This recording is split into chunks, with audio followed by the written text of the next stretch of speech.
യുഎഇയിലെ red അലേർട്ടും മാറുന്ന ലോകാക്രമവും പശ്ചിമേഷ്യൻ മണ്ണിൽ യുദ്ധത്തിന്റെ കാഹളം മുഴങ്ങാൻ തുടങ്ങിയിട്ട് ആഴ്ചകളല്ല മാസങ്ങളായിരിക്കുന്നു. എന്നാൽ 2026 മെയ് 8 വെള്ളിയാഴ്ച പുലർച്ചെ യുണൈറ്റഡ് അറബ് എമിറേറ്റ്സിലൂടെ മുഴങ്ങിക്കേട്ട സൈറണുകൾക്കും മൊബൈൽ ഫോണുകളിൽ പ്രത്യക്ഷപ്പെട്ട ചുവന്ന മുന്നറിയിപ്പുകൾക്കും സവിശേഷമായൊരു ഗൗരവമുണ്ടായിരുന്നു. ലോകത്തിലെ ഏറ്റവും സുരക്ഷിതവും സമാധാനപൂർണവുമായ ബിസിനസ് ഹബ്ബുകളിൽ ഒന്നായി അറിയപ്പെടുന്ന യുഎഇ ഇറാന്റെ മിസൈൽ ഭീഷണിക്ക് മുന്നിൽ വീണ്ടും ഒരു യുദ്ധ കാലാവസ്ഥയിലേക്ക് മാറിയിരിക്കുകയാണ്.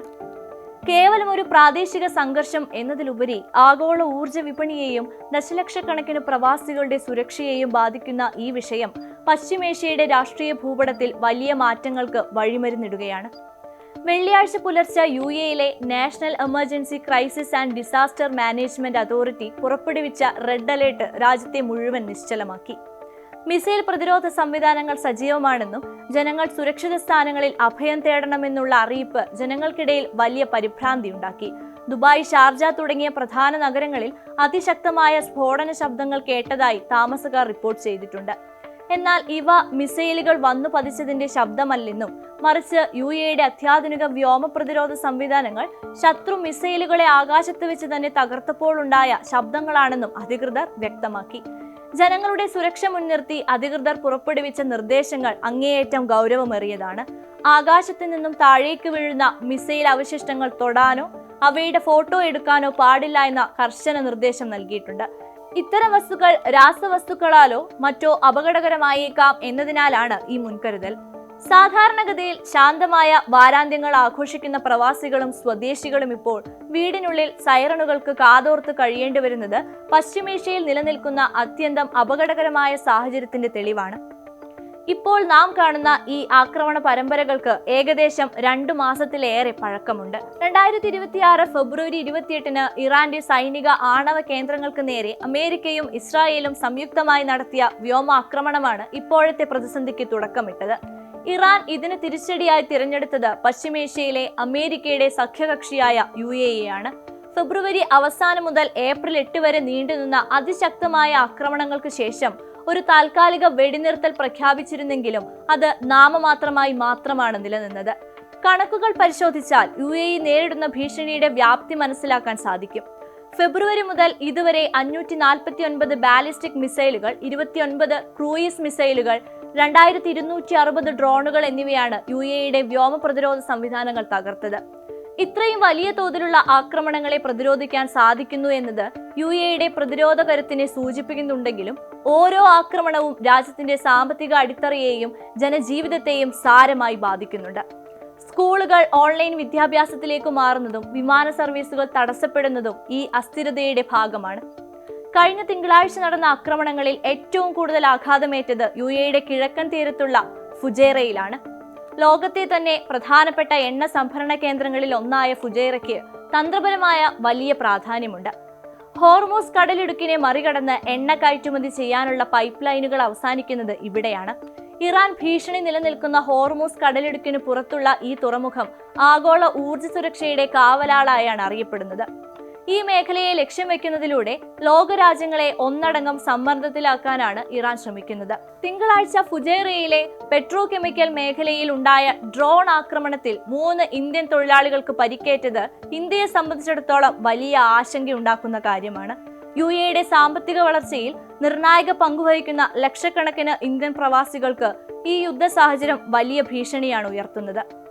ഫുജൈറയിലെ ആക്രമണം കേവലം ഒരു സൈനിക നീക്കമല്ല, മറിച്ച് ആഗോള വിപണിയിലെ എണ്ണവിലയെയും ചരക്ക് നീക്കത്തെയും തകർക്കാനുള്ള ബോധപൂർവമായ ശ്രമമാണ്. ഇതിനെ തുടർന്നാണ് യുഎഇ വിദ്യാഭ്യാസ മന്ത്രാലയം രാജ്യത്തെ മുഴുവൻ വിദ്യാഭ്യാസ സ്ഥാപനങ്ങളും ഓൺലൈൻ രീതിയിലേക്ക് മാറ്റാൻ തീരുമാനിച്ചത്. യുഎഇയിൽ ഇന്ത്യൻ പൗരന്മാർക്ക് പരിക്കേറ്റ സാഹചര്യത്തിൽ പ്രധാനമന്ത്രി നരേന്ദ്രമോദി നടത്തിയ പ്രതികരണം അങ്ങേയറ്റം ശ്രദ്ധേയമാണ്. യുഎഇയുമായുള്ള ഇന്ത്യയുടെ ആഴത്തിലുള്ള ബന്ധം വെളിവാക്കുന്നതായിരുന്നു അദ്ദേഹത്തിന്റെ വാക്കുകൾ. സാധാരണക്കാർക്കും അടിസ്ഥാന സൗകര്യങ്ങൾക്കും നേരെയുള്ള ആക്രമണങ്ങൾ അംഗീകരിക്കാനാവില്ലെന്ന് വ്യക്തമാക്കിയ അദ്ദേഹം ഇന്ത്യ യുഎഇക്ക് പൂർണ്ണ പിന്തുണ പ്രഖ്യാപിക്കുകയും ചെയ്തു. പശ്ചിമേഷ്യയിലെ സമാധാനം ഇന്ത്യയുടെ ഊർജ്ജ സുരക്ഷയ്ക്കും സാമ്പത്തിക താൽപര്യങ്ങൾക്കും അത്യന്താപേക്ഷിതമാണെന്ന് ഇന്ത്യക്കറിയാം. ഇതോടൊപ്പം തന്നെ നയതന്ത്ര തലത്തിലും ഇന്ത്യ സജീവമായി ഇടപെടുന്നുണ്ട്. ഇന്ത്യൻ വിദേശകാര്യ സെക്രട്ടറി വിക്രം മിസ്രി UAE വിദേശകാര്യ സഹമന്ത്രി റീം അൽ ഹാഷ്മിയുമായി കൂടിക്കാഴ്ച നടത്തി പ്രാദേശിക സാഹചര്യം വിലയിരുത്തുകയുണ്ടായി. ചർച്ചകളിലൂടെയും നയതന്ത്രങ്ങളിലൂടെയും പ്രശ്നങ്ങൾ പരിഹരിക്കണമെന്നാണ് ഇന്ത്യയുടെ പക്ഷം. എങ്കിലും UAEയുടെ പരമാധികാരത്തിന് നേരെയുള്ള കടന്നുകയറ്റങ്ങളെ ഇന്ത്യ ശക്തമായി അപലപിക്കുന്നു. ഇന്ത്യയുടെ ഈ നിലപാട് ആഗോളതലത്തിൽ UAEക്ക് വലിയൊരു ധാർമ്മിക പിന്തുണയാണ് നൽകുന്നത്. ലക്ഷക്കണക്കിന് ഇന്ത്യൻ കുടുംബങ്ങൾ UAEയിൽ താമസിക്കുന്ന സാഹചര്യത്തിൽ ഇന്ത്യയുടെ ഓരോ നീക്കവും അങ്ങേയറ്റം കരുതലോടെയുള്ളതാണ്. നിലവിലെ സംഘർഷത്തിന്റെ പ്രഭവ കേന്ദ്രം ഹോർമൂസ് കടലിടുക്കാണ്. ലോകത്ത് ഉൽപ്പാദിക്കപ്പെടുന്ന എണ്ണയുടെ 1/5 ഭാഗവും കടന്നുപോകുന്ന ഈ ഇടുങ്ങിയ സമുദ്രപാത ഇപ്പോൾ ഒരു യുദ്ധക്കളമായി മാറിയിരിക്കുന്നു. അമേരിക്കൻ യുദ്ധക്കപ്പലുകളും ഇറാന്റെ സൈന്യവും തമ്മിൽ ഈ മേഖലയിൽ നേരിട്ട് ഏറ്റുമുട്ടലുകൾ നടക്കുന്നു എന്ന റിപ്പോർട്ടുകൾ ആഗോള വിപണിയെ ആശങ്കയിലാക്കുന്നുണ്ട്. പാകിസ്ഥാൻ മുഖേനയുള്ള ചില നയതന്ത്ര ചർച്ചകൾ നടക്കുന്നുണ്ടെങ്കിലും അവയൊന്നും ഇതുവരെ ഫലപ്രാപ്തിയിലെത്തിയിട്ടില്ല. ഹോർമൂസ് കടലിടുക്കിലൂടെയുള്ള സുരക്ഷിതമായ ചരക്ക് നീക്കം തടസ്സപ്പെട്ടാൽ അത് ആഗോളതലത്തിൽ വലിയ വിലക്കയറ്റത്തിനും സാമ്പത്തിക മാന്ദ്യത്തിനും കാരണമാകും. ഇറാന്റെ ഭാഗത്തു നിന്നുള്ള ആക്രമണങ്ങൾ തുടരുന്നത് UAEയെ ഒരു സൈനിക മറുപടിക്ക് പ്രേരിപ്പിക്കുമോ എന്ന ചോദ്യവും ഉയരുന്നുണ്ട്. അന്താരാഷ്ട്ര നിയമങ്ങളുടെ ലംഘനമാണ് ഇറാൻ നടത്തുന്നതെന്നും സ്വയം പ്രതിരോധിക്കാൻ തങ്ങൾക്ക് അവകാശമുണ്ടെന്നും UAE വിദേശകാര്യ മന്ത്രാലയം വ്യക്തമാക്കിയിട്ടുണ്ട്. അമേരിക്കയുടെയും ഇസ്രായേലിന്റെയും നേരിട്ടുള്ള സൈനിക പിന്തുണ UAEക്കുണ്ടെങ്കിലും ഒരു പൂർണ്ണ തോതിലുള്ള യുദ്ധം മേഖലയുടെ വികസനത്തെ ദശകങ്ങൾ പിന്നോട്ട് നയിക്കും. അതിനാൽ തന്നെ സംയമനത്തിന്റെ പാതയിലൂടെ മുന്നോട്ടു പോകാനാണ് ഇപ്പോൾ ലോകരാജ്യങ്ങൾ ശ്രമിക്കുന്നത്. എങ്കിലും പ്രകോപനങ്ങൾ തുടർന്നാൽ പശ്ചിമേഷ്യ ഒരു വലിയ പൊട്ടിത്തെറിക്ക് സാക്ഷ്യം വഹിക്കേണ്ടി വരുമെന്നത് തള്ളിക്കളയാനാവില്ല. 2026 ഈ വസന്തകാലം പശ്ചിമേഷ്യയെ സംബന്ധിച്ചിടത്തോളം അങ്ങേയറ്റം വെല്ലുവിളി നിറഞ്ഞതാണ്.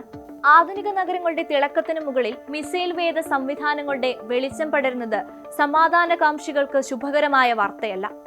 UAE പോലുള്ള ഒരു രാജ്യം തങ്ങളുടെ പൗരന്മാരുടെയും താമസക്കാരുടെയും സുരക്ഷയ്ക്കായി കൈകൊള്ളുന്ന കർശന നടപടികൾ ശ്ലാഘനീയമാണ്. എങ്കിലും മിസൈൽ ഭീഷണികൾക്കിടയിൽ ജീവിക്കേണ്ടി വരുന്നത് സൃഷ്ടിക്കുന്ന മാനസികാഘാതം ചെറുതല്ല. അന്താരാഷ്ട്ര സമൂഹം ഒന്നിച്ചു നിന്ന് ഇറാന്റെ ഭാഗത്തു നിന്നുള്ള പ്രകോപനങ്ങൾ അവസാനിപ്പിക്കാൻ ശ്രമിക്കേണ്ടതുണ്ട്. ഭാരതത്തെ സംബന്ധിച്ചിടത്തോളം തന്റെ പ്രിയപ്പെട്ട പ്രവാസികളുടെ സുരക്ഷയും UAEയുമായുള്ള ഉഭയകക്ഷി ബന്ധവും ഒരുപോലെ പ്രധാനമാണ്. സംവാദങ്ങളിലൂടെയും നയതന്ത്ര ചർച്ചകളിലൂടെയും മാത്രമേ ഈ പ്രതിസന്ധിക്ക് ശാശ്വതമായ ഒരു പരിഹാരം കണ്ടെത്താൻ കഴിയൂ. പശ്ചിമേഷ്യയിലെ എണ്ണപ്പാടങ്ങളിൽ നിന്നും ഉയരുന്ന പുകയല്ല, മറിച്ച് സഹകരണത്തിന്റെ തെളിമയാണ് ലോകത്തിന് ആവശ്യം. ഓരോ മിസൈൽ ആക്രമണവും ഓരോ ജീവന്റെയും ഓരോ രാജ്യത്തിന്റെയും ഭാവിയെയാണ് ചോദ്യം ചെയ്യുന്നത്. യുദ്ധത്തിന്റെ നിഴലിൽ നിന്നും പശ്ചിമേഷ്യൻ ആകാശം ഉടൻ മുക്തമാകുമെന്നും സമാധാനത്തിന്റെ വെള്ളരിപ്രാവുകൾ വീണ്ടും അവിടെ പറന്നുയരുമെന്നും നമുക്ക് പ്രത്യാശിക്കാം. വരും ദിവസങ്ങളിലെ നയതന്ത്ര നീക്കങ്ങൾ ഇതിൽ നിർണായകമാകും. കൂടുതൽ വാർത്തകൾക്ക് News 18 Keralam YouTube channel subscribe ചെയ്യുക.